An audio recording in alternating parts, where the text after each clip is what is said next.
Muito bem, meninos. Nós vamos começar aqui uma aula só para a gente terminar o conceito de energia aí. Então hoje eu vou passar a parte conceitual e amanhã nós começamos a resolver umas listas de exercícios e depois o que faltar eu mando como vídeo de resolução para vocês. Mas vamos lá, vamos fazer uma aulinha aqui da continuação de energia, tá? Então, o que está faltando para nós?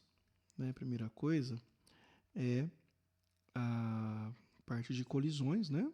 Quantidade de movimento, essa parte aí que é mais tranquilo. Como nós já vimos isso bem no segundo colegial, acredito que não vai ter grande problema para vocês aí, tá bom? Então, vamos lá. Vamos falar da quantidade de movimento, impulso, né? Colisões. Vai ficar mais tranquilo aqui depois para fazer os exercícios, né?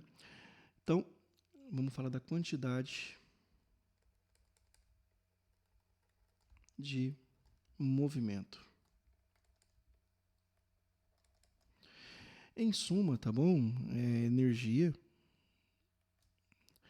e formulinha básica da quantidade de movimento, né? Lembra que Q é M vezes V, tá? Lembra disso? Importante isso daqui, você não esquecer ela. Vamos entender a ideia. Eu lembro que eu vou dar o mesmo exemplo que quando você aplica uma força, né, num corpo, ele ganha quantidade de movimento, tá bom? Então essa quantidade de movimento está atrelada à energia que ele adquire. Está atrelada também com a quantidade de energia que ele está dispensando em trabalho, tá bom? Então você vai ver que isso aqui são coisas que está tudo ligado, trabalho com quantidade de movimento, com energia, tá feito? Bom, quantidade de movimento, nós vamos usar muito essa quantidade de movimento em colisões, tá? Vai aparecer legal, quantidade de movimentos aparece em colisões, tá? Então vamos estudar colisões. Temos dois tipos de colisões, na verdade três, mas que se usa somente dois, tá bom? Então vamos lá, vamos focar aqui. Primeiro tipo de colisão é a colisão inelástica. Tá bom? Vamos pegar a inelástica. Ela aparece bastante a colisão inelástica. A colisão inelástica, você pode associar ela, né? Bate e gruda, né? Então, bateu,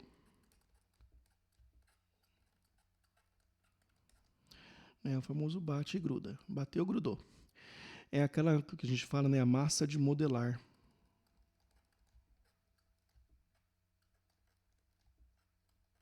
Então, por exemplo, vamos supor que você tem aí deixa eu colocar aqui como se fosse um chão, né? E você tem, então, vou colocar o antes e depois, que é isso que é importante na colisão. Então, essa primeira parte de cima aqui é antes e aqui é depois da colisão.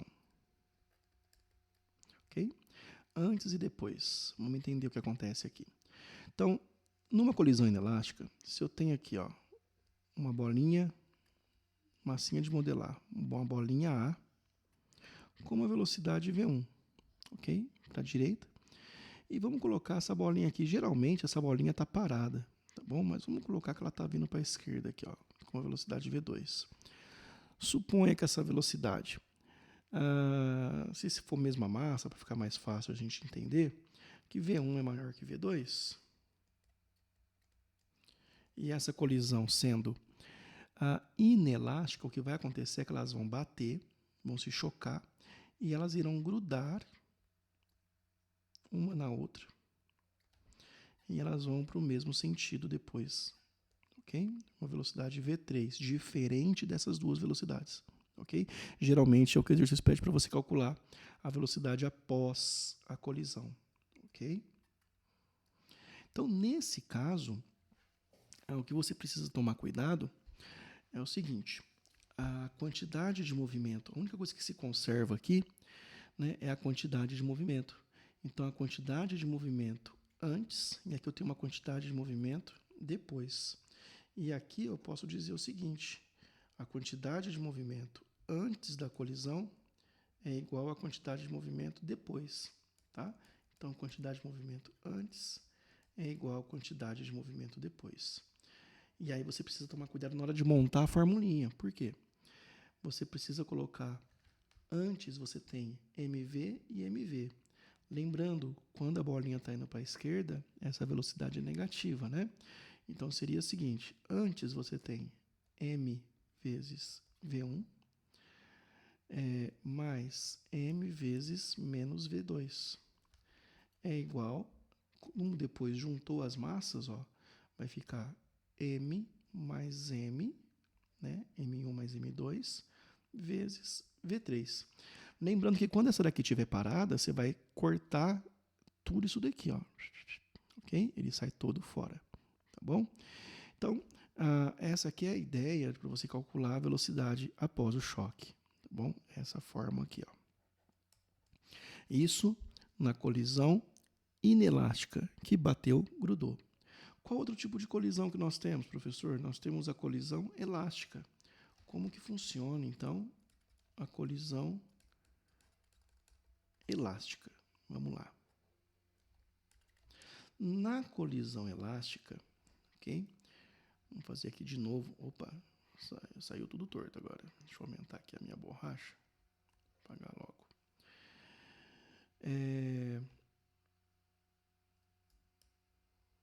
Vamos fazer a mesma coisa, tá bom?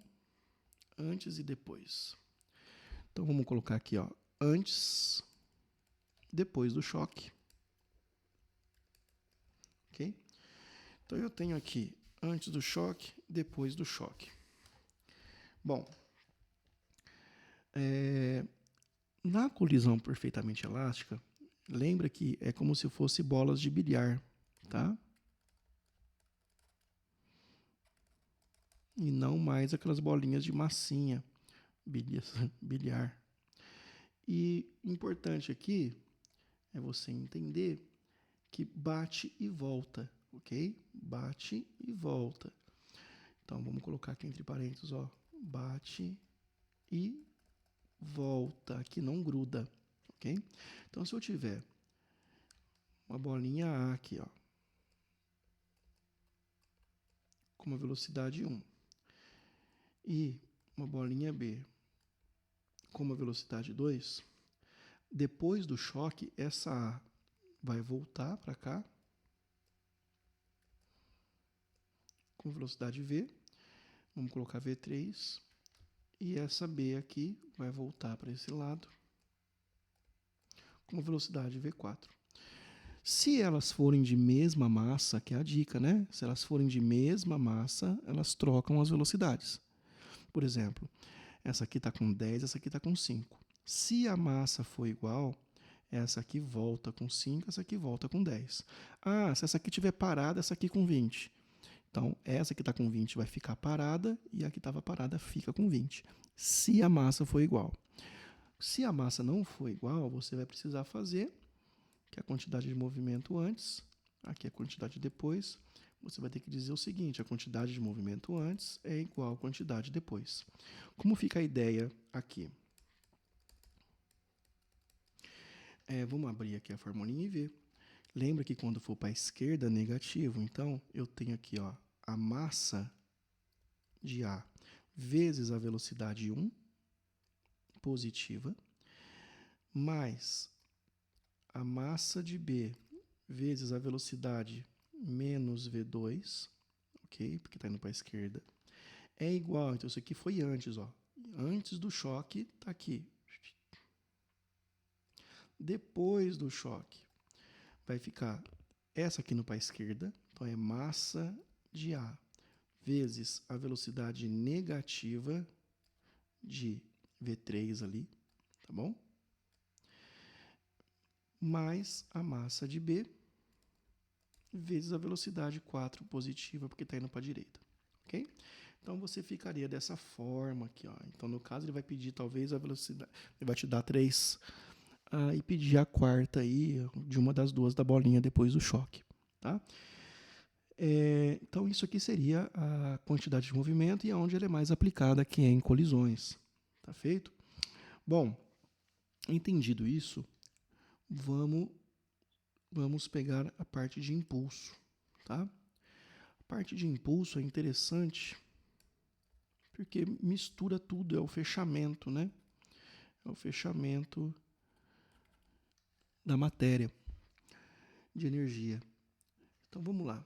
Impulso é a quantidade de força que eu aplico num objeto durante um determinado tempo que minha mão tem contato com aquele objeto. Imagina você dando impulso em alguém, num balanço, qualquer coisa desse tipo, né? Então eu posso escrever o seguinte: o impulso é a força que eu aplico num determinado tempo, ok? Força em newtons, tempo em segundo. A unidade de medida de impulso aqui, ó, no caso, fazendo a análise dimensional, que vocês já estão craques nisso, newton vezes segundo, né? Não tem segredo, tempo segundo, newton, força. Bom, um impulso também eu posso escrever, gente, como sendo uma variação de quantidade de movimento. Pensa que se um objeto tem quantidade de movimento zero, eu dei um impulso, eu forneci a ele uma quantidade de movimento. Ou se ele já tinha uma quantidade de movimento, uma bola rolando, eu chuto essa bola com ela em movimento, eu estou fornecendo uma variação de quantidade de movimento. Então eu posso escrever que o impulso ele é a variação da quantidade de movimento, ok?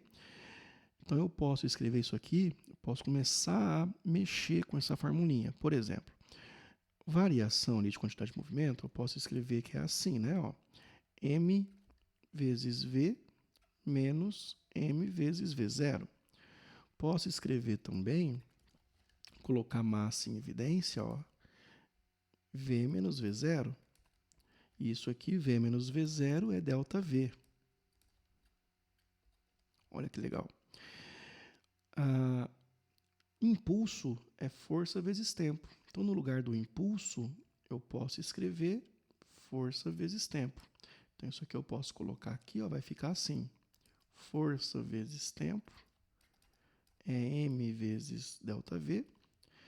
Essa fórmula é mais usada assim, ó, quando ele pede para você calcular a força impulsiva, tá? Guarda isso, porque às vezes no exercício vai pedir, determine a força impulsiva. É a força, simplesmente, tá bom? Que vai estar ali dentro da formulinha do impulso, dividido pelo tempo, tá? Então, eu te aconselho, todas essas monte de fórmula que eu joguei aqui em cima de você, você decorar essa daqui, tá? Ó. E as formulinhas simples, né? Direta. Isso aqui e essa daqui. No restante você faz se precisar, entende? Você vai pela lógica. Essa última aqui eu só fiz por causa do seguinte. Só para te mostrar isso aqui, ó. ΔV por ΔT é a aceleração.